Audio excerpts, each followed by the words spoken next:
who are ahead of their time, who are non-traditional. And it started even in the 19th century, and even in the 21st century we see them. On the other hand, there are still women in different parts of West Bengal, possibly everywhere in India, who don't get the opportunity to move ahead in life. But what this theme is, that the poets, the women poets, have written about women, non-traditional women.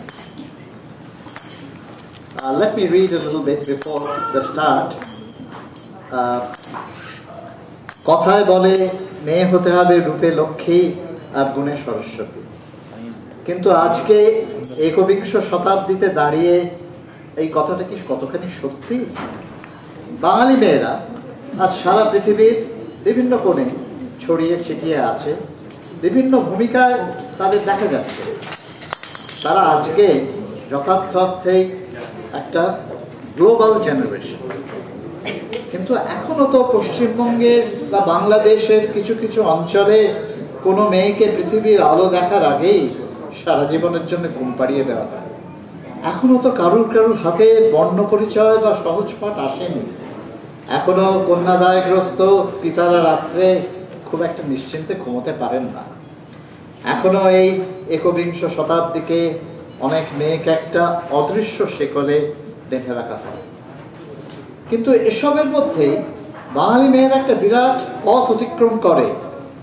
সেকালের কাদম্বরী দেবী থেকে আজকের পাওলিদা বাঙালি মেয়েদের এই এগিয়ে চলার জার্নিতে কিছুটা সাহস জুগিয়েছে বাঙালিনী কবিদের কবিতা।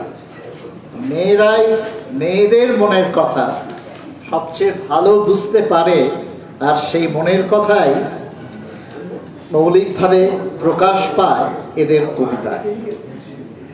কবিতা শিল্পের সূক্ষ্মতম মাধ্যম। এক টুকরো কবিতায় কখনো হয়ে ওঠে গান, কখনো ছবি, কখনো গল্প। সব মিলিয়ে কবিতায় ধরা পড়ে জীবনের নানান রং।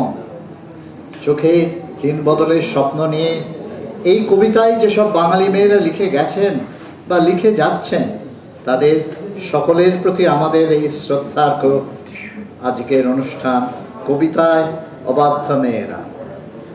কবিতা পাঠে সুগতা হাজরা, সোহিনী চ্যাটার্জি ও নন্দিতা বিশ্বাস। পরিকল্পনা, সংযোজক, রচনা ও পাঠ শিবাশিস দাশগুপ্ত। শুরু হচ্ছে অনুষ্ঠান।